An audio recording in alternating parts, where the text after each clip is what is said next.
नमस्कार, आप सुन रहे हैं बुरांस वाली सुबह, मेरे यानी आपके दोस्त और होस्ट आरजे सौरभ के साथ ओनली ऑन 88.4 एफएम पंचसूल पल्स पर, हिल से दिल तक। हमारे साथ में है भारतीय सेना के लेफ्टिनेंट शुभांकर मनवे, जो आज हमें ओल्ड लिपू लेक पास के बारे में बताएंगे। नमस्कार सर, आपका बहुत बहुत स्वागत है हमारे एफएम पंचसूल पल्स में। शुभ प्रभात। आपसे मिलकर और इस शो पे आकर मुझे अत्यंत आनंद हो रहा है। यहाँ आकर आपके श्रोताओं के साथ महत्वपूर्ण अपडेट साझा करना मेरा सौभाग्य है। तो सर, आप क्या हमें ये बता सकते हैं कि आज हम किस बारे में बात करने वाले हैं? सबसे पहले मैं भारतीय सेना की ओर से धन्यवाद करना चाहता हूँ कि आपने हमें ओल्ड लिपू लेक पास में पर्यटन को बढ़ावा देने के प्रयासों के बारे में जानकारी साझा करने की अनुमति दी। भारतीय सेना ने इस पहल में महत्वपूर्ण भूमिका निभाई है, जो तीर्थ यात्रियों को ओल्ड लिपू लेक पास से भव्य कैलाश पर्वत के दर्शन करने का अवसर प्रदान करती है। यह परियोजना केवल सेना के लिए नहीं बल्कि सांस्कृतिक और धार्मिक महत्व की भी है। सर, क्या आप हमें कैलाश मानसरोवर यात्रा के बारे में कुछ बता सकते हैं?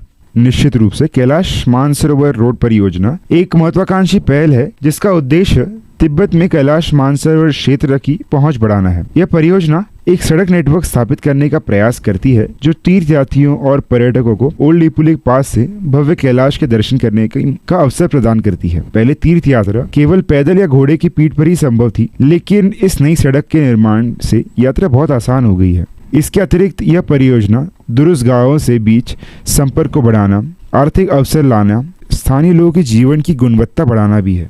क्या भारतीय सेना के इस प्रयास में किसी अन्य संगठन का भी कोई योगदान है? सीमा सड़क संगठन BRO ने ओल्ड लिपू लेक पास में पर्यटन को बढ़ावा देने का एक महत्वपूर्ण भूमिका निभाई है। उनके समर्पण और कठिन परिश्रम ने इस परियोजना को वास्तविकता में बदलने के लिए चुनौतीपूर्ण भूभाग और प्रतिकूल मौसम परिस्थितियों को पार करने में मदद की है। सर, क्या आप हमें बता सकते हैं कि ओल्ड लिपू लेक क्षेत्र में और क्या क्या लाभ हैं पर्यटन के? न केवल स्थानीय लोगों को लाभ होगा बल्कि पर्यटकों को ओल्ड लिपू लेक पास से भव्य कैलाश के दर्शन करने का अवसर मिलेगा। इस परियोजना से स्थानीय अर्थव्यवस्था को बढ़ावा मिलेगा और रोजगार के अवसर प्रदान होंगे। कैलाश मानसरोवर रोड परियोजना को पूरा होने से यह क्षेत्र पर्यटकों के लिए एक महत्वपूर्ण गंतव्य बन जाएगा। इसके अलावा यह भारत की सांस्कृतिक और धार्मिक विरासत को बढ़ावा देने में मदद, पर्यटकों की आमद से सामुदायिक विकास और जीवन स्तर में भी सुधार हो जाएगा।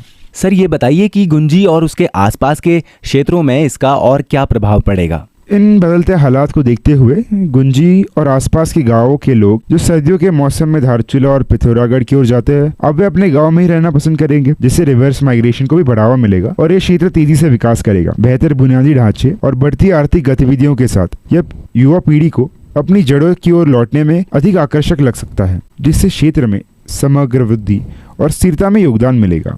क्या इससे रोजगार के अवसर भी डेवलप होंगे? बिल्कुल। रोजगार की उपलब्धता से इस क्षेत्र में धीरे धीरे बदलाव आएगा, जिससे इसकी भौगोलिक स्थिति में परिवर्तन होगा और इसे एक प्रमुख तीर्थ स्थल में बदल देगा। इस विकास के साथ यह क्षेत्र एक हिल स्टेशन के रूप में भी प्रसिद्ध हो सकता है। बढ़ते पर्यटन से आतिथ्य, परिवहन और स्थानीय हस्तशिल्प जैसे सहायक सेवाओं के विकास में भी मार्ग प्रदर्शित होगा, जिससे स्थानीय आबादी के लिए रोजगार के अधिक अवसर मिलेंगे। इस क्षेत्र के लिए भारतीय सेना के और फ्यूचर प्लान्स क्या हैं? भारतीय सेना लगातार इस क्षेत्र के बुनियादी ढांचे और कनेक्टिविटी को और बेहतर बनाने के लिए नई पहलों पर तो काम कर ही रही है। भविष्य की परियोजनाओं में अतिरिक्त सड़क नेटवर्क का विकास शामिल हो सकता है। इन प्रयासों का उद्देश्य इस क्षेत्र की सांस्कृतिक और प्राकृतिक विरासत को संरक्षित करते हुए इसे स्थानीय लोगों और आगंतुकों दोनों के लिए अधिक सुलभ, सुरक्षित और आरामदायक बनाना है। आपका बहुत बहुत धन्यवाद सर, आज हमारे एफएम पंचसूल पल्स में आकर इतनी महत्वपूर्ण जानकारी हमारे श्रोताओं के साथ साझा करने के लिए।